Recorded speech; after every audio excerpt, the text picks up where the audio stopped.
Comment faire pour surmonter cette tristesse chronique dans un couple polygame? Si vous vous reconnaissez de par ce qui suit, cette vidéo est pour vous.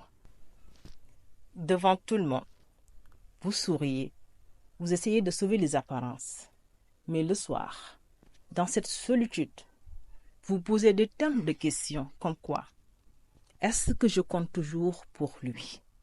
Est-ce que je suis toujours à la hauteur? Est-ce que je suis toujours cette belle et séduisante femme? Je vous comprends. Cette douleur vient souvent d'un sentiment d'insécurité affective, d'une perte de repères émotionnels ou tout simplement d'une perte d'identité.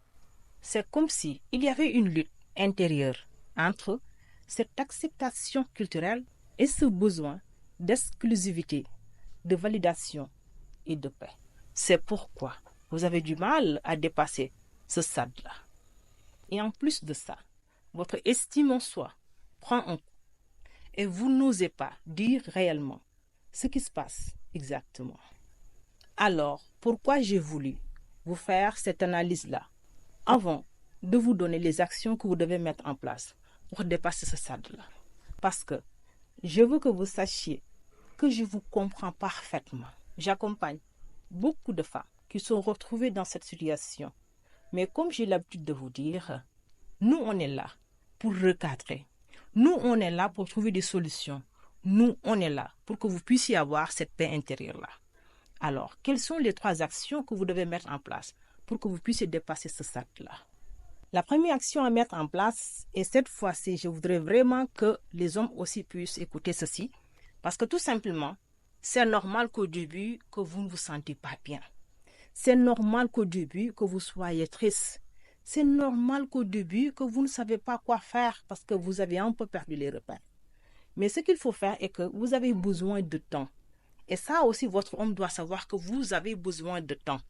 Et comment exprimer cela? C'est que vous pouvez dire ce que vous ressentez sans faire de reproches, sans être sur la défensive, sans être agressive. Parce que c'est ça qui va permettre à l'autre de recevoir le bon message. Mais si vous vous mettez à faire des reproches, non seulement l'autre ne pourra pas comprendre, parce que je vous ai dit que ce qui concerne la polygamie, nous ne sommes pas sur la même longueur d'onde avec nos hommes. Ça, je vous le dis. Nous ne sommes pas sur la même longueur d'onde. Donc, eux, il y a des choses qu'ils ne comprennent pas. Donc, vous n'envoyez pas le bon message. Dites tout simplement ce que vous ressentez et ce dont vous avez besoin pour aider l'autre à comprendre exactement ce qui se passe réellement. L'autre action que vous devez faire, c'est d'arrêter d'espionner l'autre. C'est que ça, c'est toxique, mes chéris. C'est comme si vous prenez du poison chaque jour.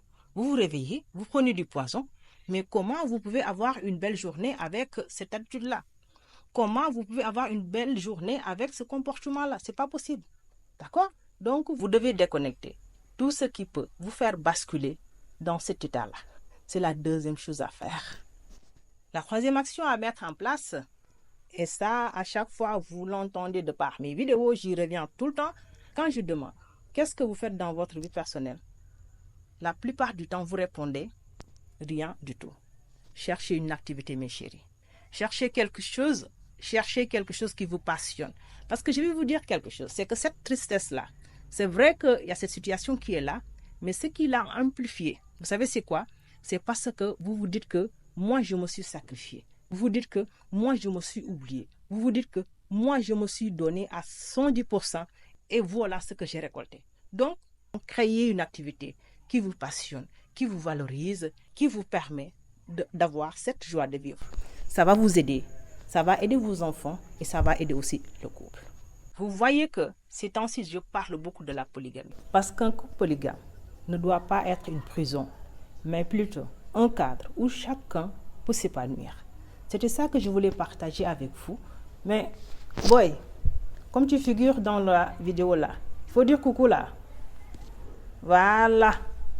Super, vous voyez? Voilà, donc c'est ça que je voulais partager avec vous. Et si vous voulez avoir des stratégies plus approfondies, contactez-moi. On va réserver un coaching privé ou intégrer le groupe pour qu'on puisse tout simplement travailler ensemble. C'était Kim Ndiaye, votre coach en relations sentimentales et personnelles, la première en Afrique francophone, avec 15 ans d'expérience. Je vous dis à la prochaine. dans une autre vidéo.